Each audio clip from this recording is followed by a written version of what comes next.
meeting to order. If you would all please bow your heads with me in prayer. Heavenly Father, thank you for this time we get to come together. Father, please watch over us and guide us as we make decisions for the betterment of our city and our community. Father, we would always come before you in prayer for more rain to help our land. Father, please watch over and guide us this week. Amen. Moving on to public comment. Issues or items that are not on the agenda may be raised by the public at this time. Citizens should speak from the podium, begin by stating their name, and limit remarks to less than 3 minutes. Board members may request that a discussed item be placed on a future agenda. The board takes public comment on all regular agenda items during the discussion of those items. Do I have any public comment this morning?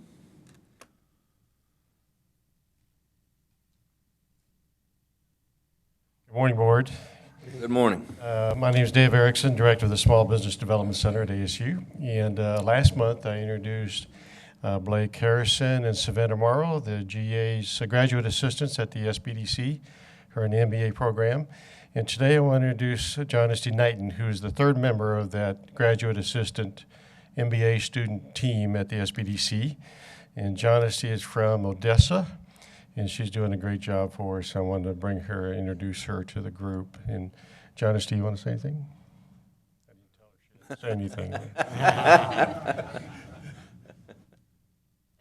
Having me. We're glad you're here. Short and sweet. Thank you very much. I appreciate your support of us. Appreciate it. Thank you. Glad you're here. Any more public comment? Nora Navarez, Economic Development. I just wanted to give the update regarding the business plan competitions. You know, it's been going on, and it started off with 9 semifinalists, and unfortunately we had one that dropped out, but that's all right. They're still working strong on theirs. But with those 8, they have been working great with SBDC, with their staff and with these grad students as well. So I see them every day when they were coming in. So I think it's going to be really good, and y'all are going to be really impressed with the work that they've been doing. November 16th is when those people will be presenting to our judges. So next month's meeting is when we will make the announcement out of those semifinalists. So it'll be a good meeting next month. Okay? Looking forward to it. Fantastic. Good. Guy Andrews, Director of Economic Development. Just want to let you know that if you recall, we joined 2 regional economic development organizations last year, the High Ground of Texas.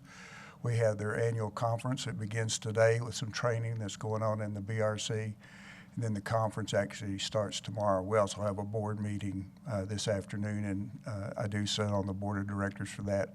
Also next week on the 30th will be the Texas Midwest Community Network annual meeting will be held here. That was being held here at McNeese. The High Ground is actually being held over at the Museum of Fine Arts. So just want to let y'all know about that. Thank you much. Man, this is the place to be, right? Public comment's going to be longer than the meeting this morning. Bob Schneeman with the Economic Development Department. I just want to let you all know that we are scheduled to close on the 180 acres off 2105 next Tuesday, the 29th. So finally. Supposed to close yesterday, but we had some minor interruptions, but next Tuesday's going to be it. Tuesday's the day. Tuesday's it. I feel it. Max, I want you on it. Make it happen. All right. Any other public comment? Well, I actually have a public comment I'd like to say. Todd Coles, President, COCDC. Last week in the mayor's address to the city, of the state of the city, there was a lot of talk about economic development, about a lot of work that this staff has done, and the staff went unmentioned in that.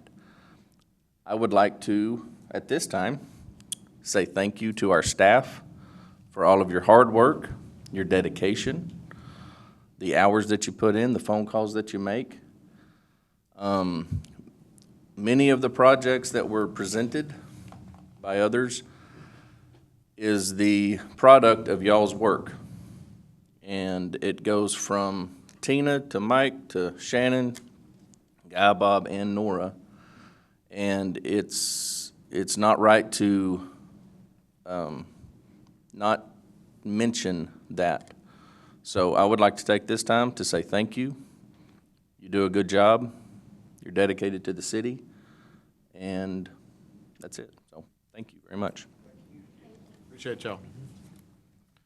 Moving on to the consent agenda. A, consider approving the September 25th, 2019 meeting minutes.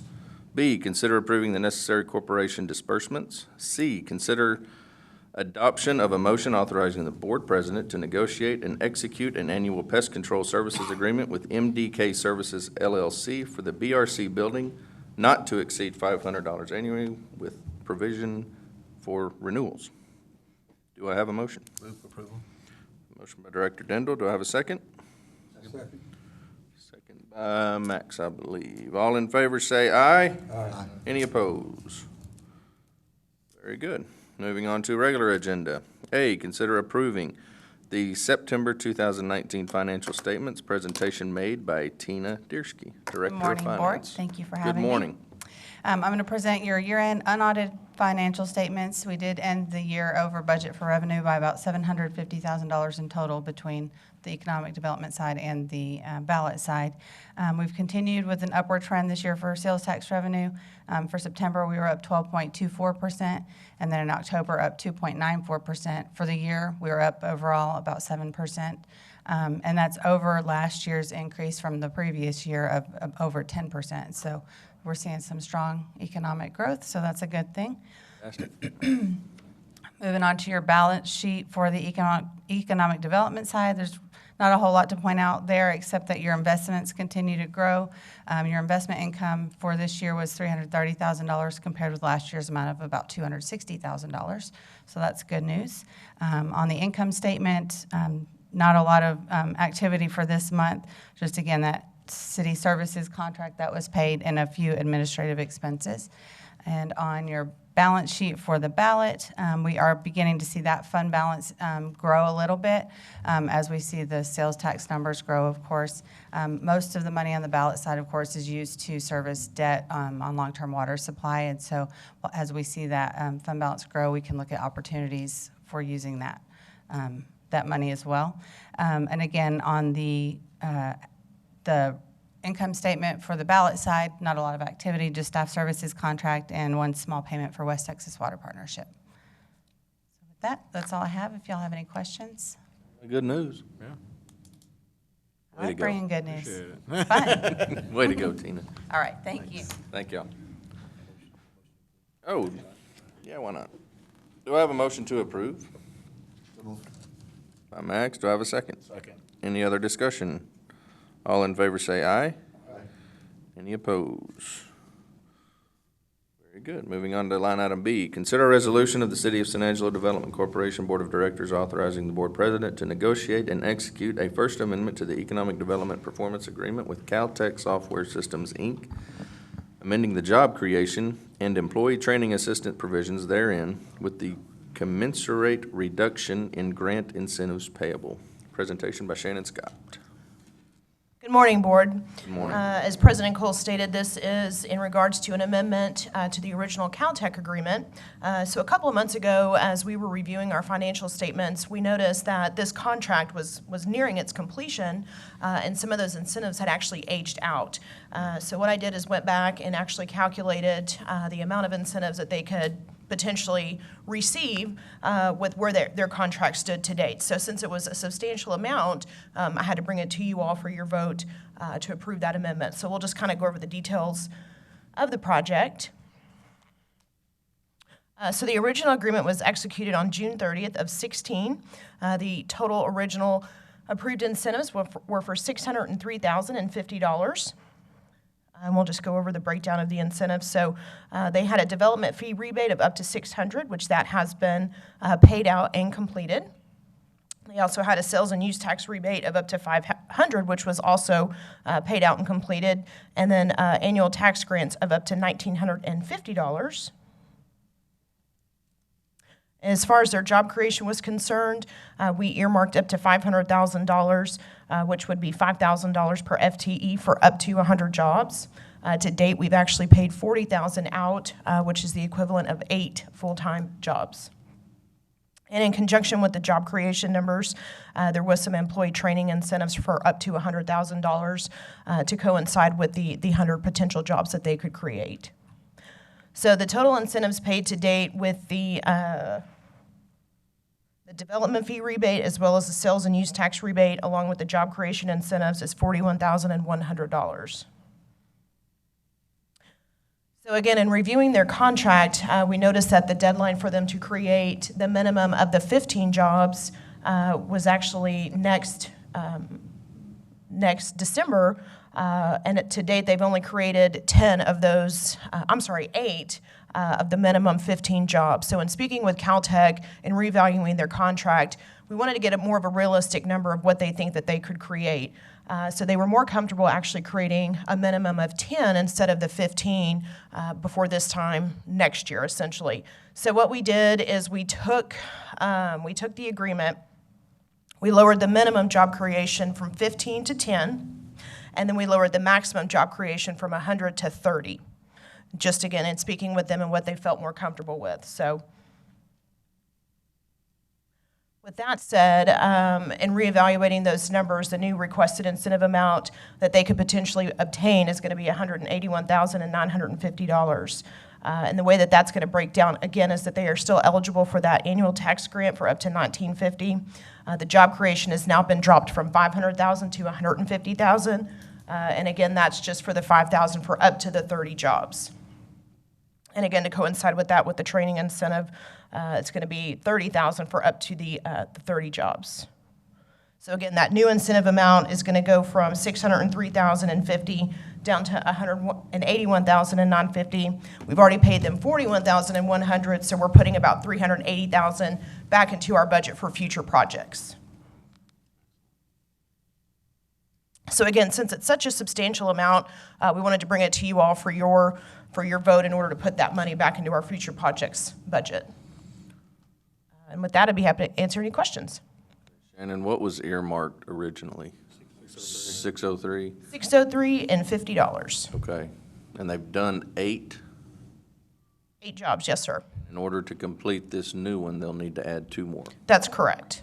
So they have to create the minimum, which was originally 15, which they felt more comfortable to moving that down to 10. And from what they've told me, they have been creating jobs, but it's actually at other locations, so not in San Angelo. So the job creation's there, it's just not here in town.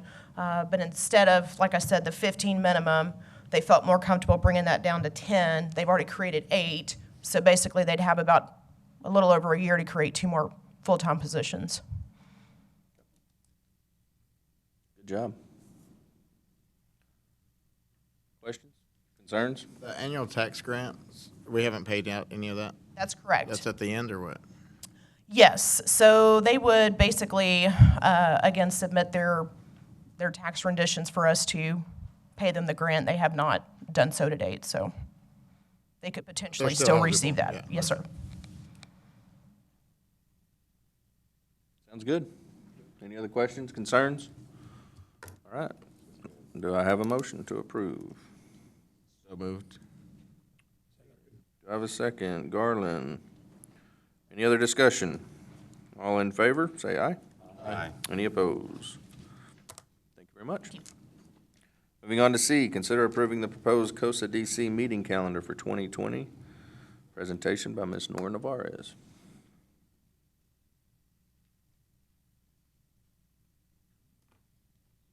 All right. Well, already getting ready for next year's meeting schedule, so I've already double-checked to make sure that the meetings didn't conflict with any holidays, and if they did, we just moved those meeting dates a week, so ahead of time. So other than that, we're good to go for next year's schedule. Are we on the last Wednesday of the month? So So, as a matter of fact, no, we're the fourth Wednesday of the month is when we meet. So next month's meeting actually lands right before Thanksgiving. So next month's meeting will be November 20th. Correct. And then And December's meeting, will be the 18th. correct. January is the 22nd. Okay. Mhm. All right. Any changes that you have or need to have, just let us know. Will do. Could you send us a? A schedule? Absolutely. Email I'll with make the a dates, note. please. Okay. Great. Thank you. All right. Do I have a motion? Director Dindle, do I have a second? Second. By Ed, any other discussion? All in favor say aye. Any opposed? Trucking right along. Line item D, consider a resolution authorizing the president to negotiate and execute a professional services agreement with Centurion Planning and Design in a sum not to exceed $24,765 to perform professional engineering and surveying services for a right turn lane and driveway approach design and final TxDOT permit application services for a project for a portion of the remainder of Block 1, San Angelo Gateway Edition, Section 1 of the San Angelo Business and Industrial Park, subject to approval of the City Council. Presentation by Bob Schneeman. Good morning again. Good morning. The board may recall that we actually had a potential buyer for 6.4 acres on this property right here. And one of the conditions of that sale would have been to get access off the frontage road here. TxDOT would not approve that access without a turn lane. Centurion Planning and Design did a really good job of working with TxDOT and working through all the details and everything. But in the meantime, that buyer has decided to look elsewhere. So what we're bringing to you today, and we've talked about this before, is to go ahead and at this point do the design, the engineering design, geotechnical and everything for that turn lane,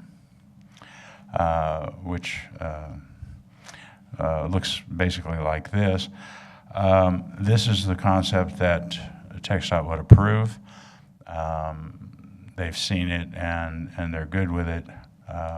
Basically, it's a turn lane here that then allows one-way traffic into the site with no traffic coming back out of the site. It also involves a bit of an island here.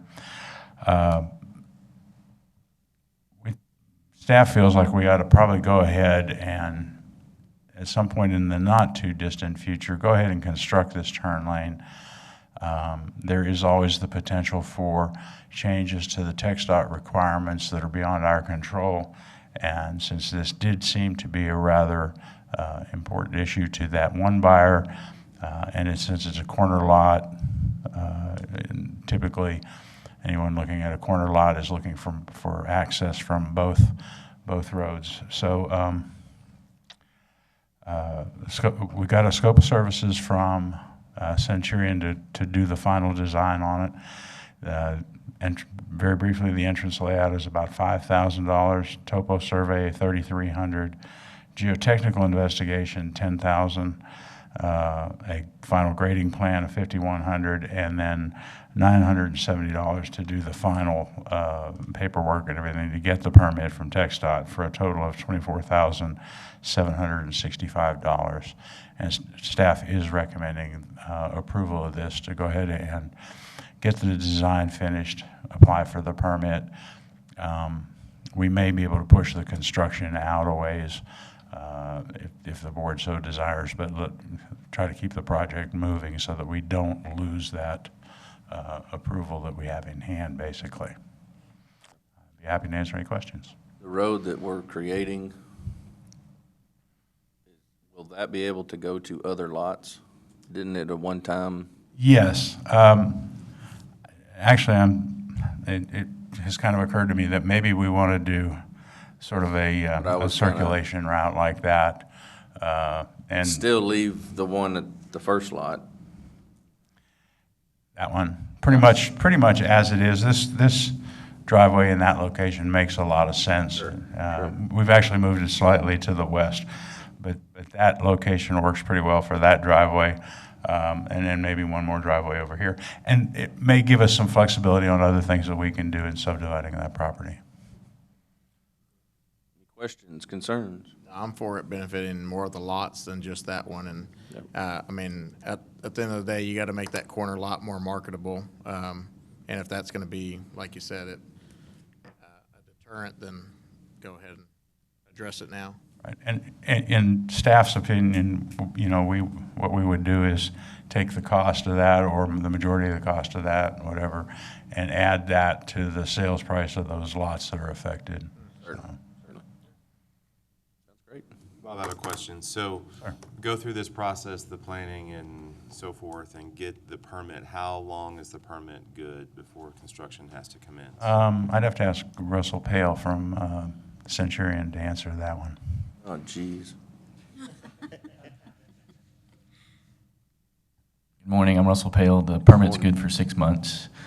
The one thing that I'd like to add too that we included in this proposal was the geotechnical investigation. The geotechnical investigation is not just for entrances only, but it's we're going to have, spots throughout this site here, to give foundation recommendations for anybody that's looking to develop that in the future.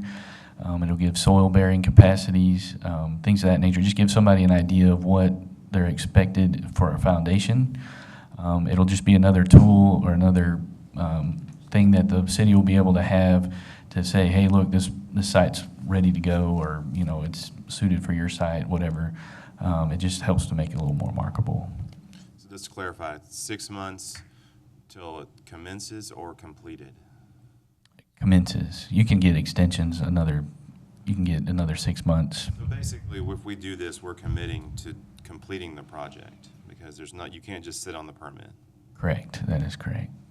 So what is the cost going to be for the full project? So our estimated construction costs are about $150,000 for the two drive approaches, the decel lane and this drive approach over here. And the plans that we'll provide will give you, enough information to get a detailed cost analysis or a cost from a contractor. So we're spending $175,000 to do this. Do we have anyone that's really interested in these properties right now? As of, as of right now, no, we don't. However, we, as far as available developable land in phase one, we have this basically 19 acres that's shown here. We have 5, and we have another effectively 9.5 acres, and that's all we've got in phase one.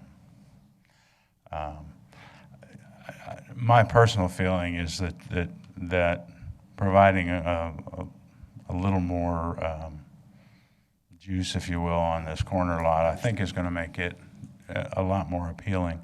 And again, we would look at adding those costs to the sale price of these lots.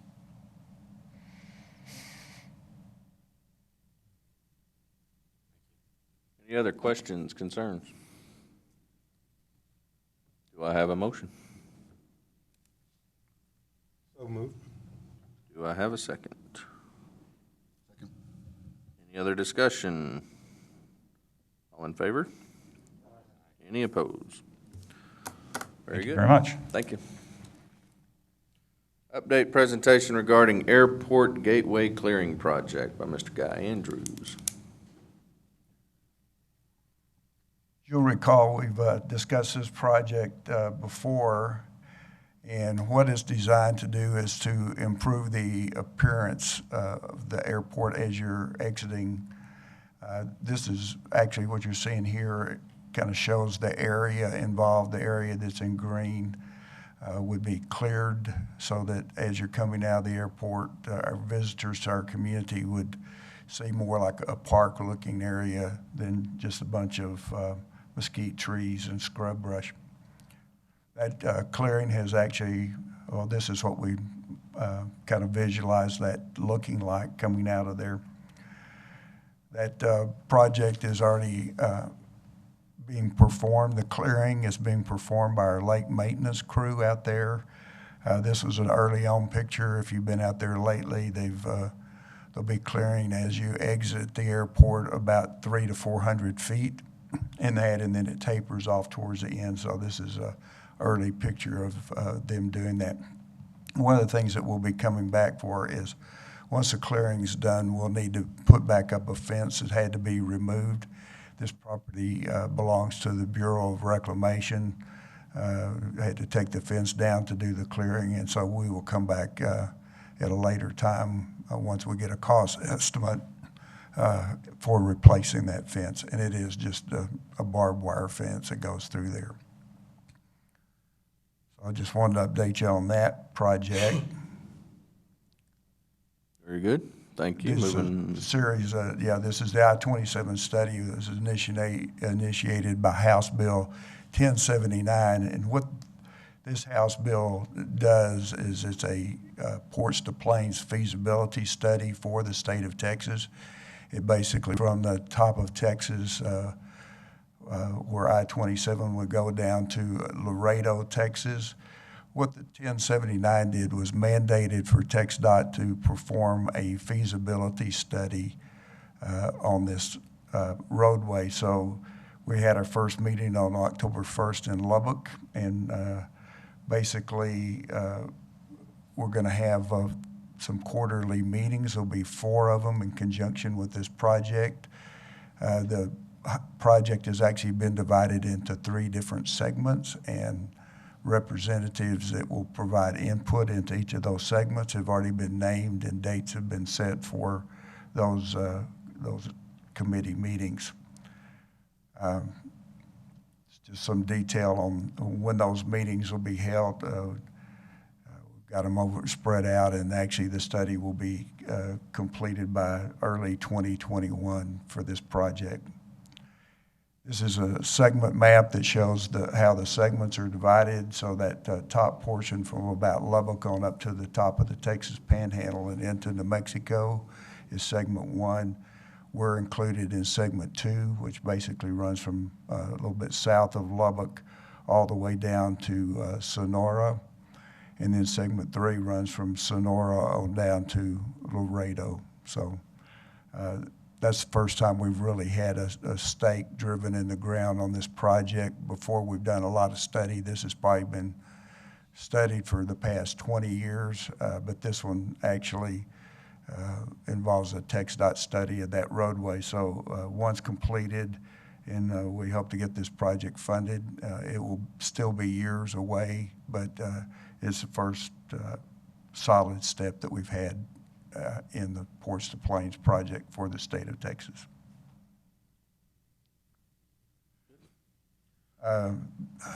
Then, as Bob had said, I have just a little information about the purchase of 183 acres for the multi-modal facility.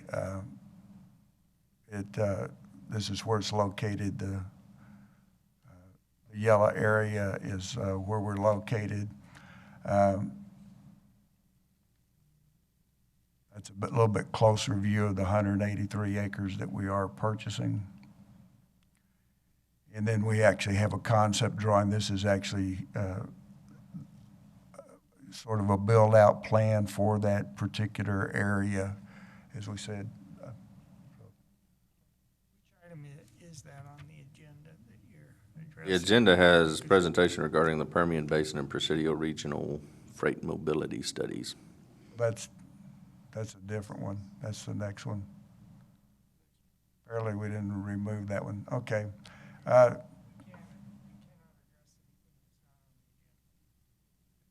an update, and basically Bob told you we're closing on that property next week. So, Permian Basin Freight Mobility Study, as you recall, we were invited to participate in that. It actually involves the MPO for the Permian Basin. However, We have convinced them that San Angelo is an integral part of that. We're the gateway to the Permian Basin, so we have been included in that study. I'm attending the meetings. Also, John DeWitt from TxDOT is attending those meetings. Stan Metter from Texas Pacifico, and Alvin New, our commissioner. So we're having a lot of input into what happens in that. What the Permian Basin Freight Mobility Studies does is looking at all of that traffic congestion and how to move freight within that particular area, but a lot of it's impacted. We're also impacted by that part of the Texas Pacifico rail line runs through that area, so that we need to have input into that as well and to be recognized and to have our say in that particular study. We're also, Michael Looney and Roger Horton, our rail consultant, attended a Presidio regional freight mobility study. We actually didn't find out about this till after the fact, but I've asked to be a part of that as well. One of our major concerns in that particular region, in addition to US 67 that runs down through there, is the majority of the Texas Pacifico rail line runs down to Presidio, and with them opening a new bridge, it's going to definitely have an impact on what we're doing with our rail facility and that. So be glad to answer any questions about any of these projects. Questions, concerns? This slide is an overview of the entire route of what's called the South Orient Rail that's operated by Texas Pacifico. Texas Pacifico is a subsidiary of Ferromex, the Mexican rail line, and so it runs basically from Coleman Junction all the way down to Presidio. We are recognized in the Permian Basin Freight Study as a freight rail network already, so that recognition of the importance of it is that blue line that runs down through there. Any questions about that project? We have a sort of what we call a low-hanging fruit project that would be improvements to the Cowboy and the 200% wool gateway improvements. The Cowboy gateway improvement would entail adding a Welcome to San Angelo sign, kind of keeping the same architecture we have, so that as people are coming in on 87, it's more than just that cowboy pointing the wrong way down Koenigheim, there with the saddle. Actually, the name of this is the working cowboy, as opposed to the lazy cowboy standing there pointing down the wrong way. We actually had the design for this, and it seems like a fairly simple project when you look at it to build that. However, this sits in the TxDOT right-of-way. It's maintained by our Parks Department. There are agreements with the sculptor on this particular project. So, and then it all has to be bid out and all that. So we've got a ways to go on it, but it's an important project, and Mayor Gunter announced that in her State of the City meeting last week. This is just an aerial view of what that would look like, so that you see the traffic going by there. We have to make sure that we don't impact visibility and that sort of thing with the study. This is located between U-Haul and Pinky. Now, this particular one is by the Starbucks across. That's on the north side. The other one, okay. The 200% wool gateway is the statuary that has the U with the two lambs, and that's where it gets its name, 200% wool. It's the one that's down by the U-Haul and between Pinky's and the U-Haul, and there's a Stripes station located there. It's not particularly visible now because people that are coming in are busy making that split and that sort of thing, and want to let you know where that is. So those are things that we're working on. Be glad to answer any questions. Look forward to them both. Yeah, that'd be nice. Anybody else? Questions, concerns? All right. Thank you, Mr. Andrews. Aerial view of that one. Very good. Move on to closed session, executive session under the provision of Government Code Title V, Open Government Ethics, Subtitle A, Open Government, Chapter 551, Open Meeting, Subchapter D, exceptions to requirement that meetings be open under the following sections. A, Section 551.087, to deliberate regarding commercial or financial information that the board is receiving from business prospects with whom economic development negotiations are being conducted, and discuss financial or other incentives relating to the following projects. Project 2019 LSB 181, Project 2019 CC 141, Project 2019 C 252, Project 2019 E 212, Allen's Transport. We are now in executive session. 9:20, we are out of executive session. We have no follow-up or administrative issues to discuss, so I would like a motion for adjournment. So moved. Any opposed? All right, we're gone. Go Stros. Go Stros.